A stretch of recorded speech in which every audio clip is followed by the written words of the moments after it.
বড় নকশি কাঁথায় চমৎকার একটি ডিজাইন আজকে শেয়ার করব। মাঝখানের অংশটা একটুখানি আর্ট করে নেব। আপনাদেরকে সম্পূর্ণ নকশি কাঁথার ডিজাইনটি দেখাবো। সম্পূর্ণ ভিডিওটি না টেনে দেখতে থাকুন এবং আমার কথাগুলো শুনতে থাকুন। আশা করি উপকারে আসবে। এই সুন্দর চমৎকার নকশি কাঁথাতে আপনাদেরকে স্বাগতম। আসসালামু আলাইকুম, আমি ফাতেমা। আমার নতুন একটি নকশি কাঁথা ব্লগ ভিডিওতে জানাই অনেক অনেক স্বাগতম। দেখতে পাচ্ছেন কাছ থেকে একটুখানি দেখানোর চেষ্টা করছি। মাঝখানের যে ডিজাইনটি আছে সেটি আমি আগে মেক করে নিয়েছি। তারপর চারপাশের ৪টা কর্নারে একটি ডিজাইনই দেওয়া থাকবে আর মাঝখানের পুরো অংশটা জুড়ে বক্স আঁকানো থাকবে। পুরো ভিডিওটি স্কিপ না করে দেখতে থাকুন। গ্রাম বাংলার ঐতিহ্যবাহী এই নকশি কাঁথাগুলোর সবগুলোতে ফুল, লতা পাতা, পাখি এবং গ্রামীণ দৃশ্য দিয়ে তৈরি করা হয়। আজকের যে নকশি কাঁথার ডিজাইনটি দেখাবো একটুখানি ফুল এবং পাতা দিয়ে ডিজাইনটি দেখাবো। আর সম্পূর্ণ কাঁথার যেই ফাঁকা অংশটি থাকবে পুরোটাতে বক্স করা হবে। অবশ্যই কী নিয়মে করা হবে সম্পূর্ণ ভিডিওটা দেখলেই বুঝতে পারবেন। দেখতে পাচ্ছেন এখানে ফুলের যে শেপগুলো সেগুলো সুন্দরভাবে দিয়ে নিচ্ছি। আর কাঁথা সেলাই সম্পর্কে জানতে চাইলে অবশ্যই আমার চ্যানেলটাকে ভিজিট করতে পারেন। আমার চ্যানেলে কিন্তু এরকম সুন্দর সুন্দর নকশি কাঁথার ভিডিও সাথে সেলাইয়েরও ভিডিও দেওয়া আছে। দেখতে পাচ্ছেন কতটা চমৎকার হয়েছে। এখন আমি কর্নার সাইড থেকে আপনাদেরকে ডিজাইনটা একটুখানি দেখানোর চেষ্টা করব। চারপাশের ৪ কর্নারে একই ফুলের ডিজাইন হবে। মাঝখানের অংশটাতে বড় একটা ফুলের ঝাড় থাকবে, যেটা আমি আপনাদেরকে অলরেডি দেখিয়েছি। দেখতে পাচ্ছেন আমি ফুলের ডিজাইনটা করে নিচ্ছি। এটাকে মূলত আমরা জবা ফুল বলে থাকি, জবা ফুলের পাপড়ি। একটা ফুল দেওয়ার পর তার ৩ পাশে ৩ কর্নারে আবারও এই ফুলটা আমি ডিজাইন করে নেওয়ার পর এখানে পাতার শেপ দিয়ে নিব। সম্পূর্ণ ভিডিওটা দেখতে থাকুন।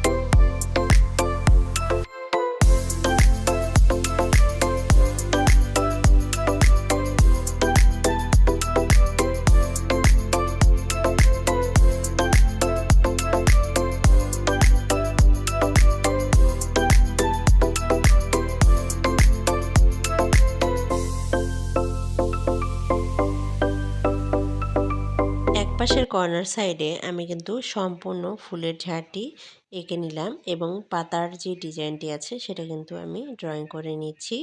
আপনারা দেখুন, মনোযোগ সহকারে দেখলে সম্পূর্ণ ডিজাইনটি কিন্তু অনেক সুন্দরভাবে আপনার সুন্দর নকশি কাঁথাতে ড্রয়িং করে নিতে পারবেন। নকশি কাঁথা জোড়ানো সম্পর্কে অনেকেই আপনারা জানতে চান। এক আপু আমাকে মেসেজ করেছেন, বলেছেন যে আপু আপনি আগে নকশি কাঁথাটা ড্রয়িং করার পর কিভাবে আবার নকশি কাঁথাটা বসান। আসলে আপু নকশি কাঁথা বসানোর ক্ষেত্রে আপনি সম্পূর্ণ কাঁথাটা ড্রয়িং করার পর কাপড়টা ড্রয়িং করে তারপরেও বসাতে পারেন। আবার সম্পূর্ণ যে কাঁথা আছে সেই কাঁথাটি বসানোর পরও কিন্তু ড্রয়িংটা করতে পারেন। এটা আপনার একান্তই ব্যক্তিগত ব্যাপার। তবে আমি বলবো প্রথমে আপনি কাঁথা বসানোর আগে যদি ড্রয়িংটা করে নিতে পারেন সেক্ষেত্রে বেশি ভালো হয় ড্রয়িংটা।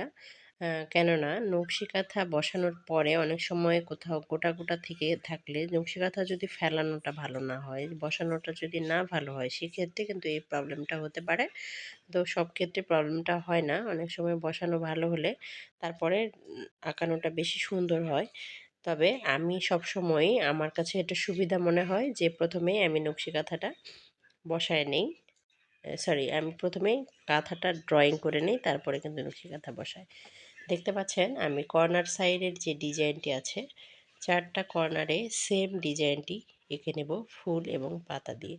কর্নার সাইডের ডিজাইনটা হয়ে গেলে মাঝখান বরাবরে যে ডিজাইনটি প্রথম দিকে দেখিয়েছি সেই ডিজাইনটি হবে। আর তারপরে ফাঁকা যে অংশগুলো থাকবে সম্পূর্ণগুলোতে বক্স এঁকে নেব আর পুরো কাঁথাটি বক্স হয়ে যাবে। তখন কিন্তু অসাধারণভাবে চমৎকার, সুন্দর এবং গর্জিয়াস একটা লুক দিবে নকশি কাঁথাটি। নকশি কাঁথা বসানো বা জোড়ানো এই যেটাই বলেন না কেন, এটার সম্পর্কে আর একটুখানি বলে নেই।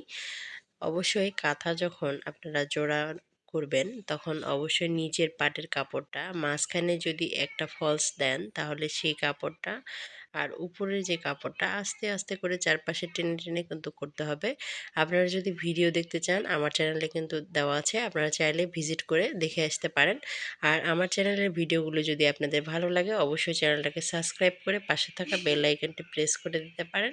এক্ষেত্রে সুন্দর সুন্দর ডিজাইনের নকশি কাঁথা এবং নকশি কাঁথার যে সেলাইগুলো আছে সেগুলো কিন্তু আপনারা দেখে নিতে পারবেন।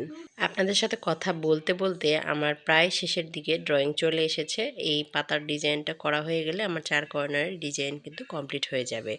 আজকের নকশি কাঁথার এই চমৎকার ডিজাইনটি আপনাদের কেমন লেগেছে অবশ্যই কমেন্টস করে জানাবেন। যদি ভালো লাগে প্লিজ একটুখানি শেয়ার করে দিবেন। আর এইরকম সুন্দর সুন্দর নকশি কাঁথার ভিডিও আমার চ্যানেলে আরও অনেক দেওয়া আছে, চাইলে আপনারা দেখে আসতে পারেন। নিশ্চয়ই দেখতে পাচ্ছেন মাঝখানের অংশটাতে সুন্দর করে একটা গোল বৃত্ত আছে, আর গোল বৃত্তর মাঝখানে সুন্দর একটা ফুলের ডিজাইন, আর চারপাশ থেকে এই ফুলের পাপড়িগুলো এঁকে সুন্দর ডিজাইনটাকে কমপ্লিট করা হয়েছে। এরকম সুন্দর নকশি কাঁথার ডিজাইনগুলো দেখে যদি আপনাদের ভালো লাগে অর্ডার করতে চাইলে অবশ্যই আমার চ্যানেলে ডেসক্রিপশন বক্সে পেজের লিঙ্ক দেওয়া আছে, সেখান থেকে যুক্ত হয়ে কিন্তু অর্ডারটা কনফার্ম করতে পারেন। এখানে আপনার ড্রয়িং করা কাঁথাগুলো কিন্তু আমরা সেল করে থাকি। আপনারা চাইলে কমপ্লিট কাঁথা অথবা ড্রয়িং কাঁথা কাস্টমাইজ করে নিতে পারেন। কাস্টমাইজের ক্ষেত্রে আপনি কালার কাস্টমাইজ করতে পারেন অথবা ডিজাইনও কাস্টমাইজ করতে পারেন। কথা বলতে বলতে সম্পূর্ণ কাঁথার ড্রয়িংটি প্রায় শেষ পর্যায়ে চলে এসেছে। লাস্টের যে স্কেলিংটা সেটা করে আমি একটুখানি দেখাবো। সম্পূর্ণ কাঁথাটি আসলে ভিডিও করতে আমি ভুলে গিয়েছিলাম, এটা অলরেডি কাস্টমারের কাছে পৌঁছে গেছে। আমি সম্পূর্ণ একটি কাঁথা কমপ্লিট সেলাই হচ্ছে, সেলাই করা কমপ্লিট হয়ে গেলে আপনাদের সাথে শেয়ার করব ইনশাআল্লাহ। সম্পূর্ণ কাঁথাটি কিন্তু মাশাআল্লাহ অনেক সুন্দর একটি গর্জিয়াস লুক এসেছে। এই অংশটাই আমি আপনাদেরকে দেখাবো। দেখতে পাচ্ছেন আমি কিন্তু অলরেডি ড্রয়িংটা করে নিয়েছি। মাঝখানের যে অংশটা আছে সেই অংশটার থেকে চারপাশের যে ফাঁকা অংশটা আছে সেই ফাঁকা অংশটাতে সুন্দরভাবে 1/2 ইঞ্চি পরিমাণে করে ফাঁকা রেখে সোজা সোজা করে স্কেলিংটা করেছি। যেভাবে দেখতে পাচ্ছেন সম্পূর্ণ কাঁথাটা কিন্তু সেমভাবেই স্কেলিং করা হবে। আজকের ভিডিও এ পর্যন্তই। সকলে ভালো থাকবেন, সুস্থ থাকবেন। সেম কাঁথাটি এইরকমই হবে, আর চারপাশে 4 কর্নারের ডিজাইনটি তো থাকছেই। সকলে ভালো থাকবেন। আল্লাহ হাফেজ।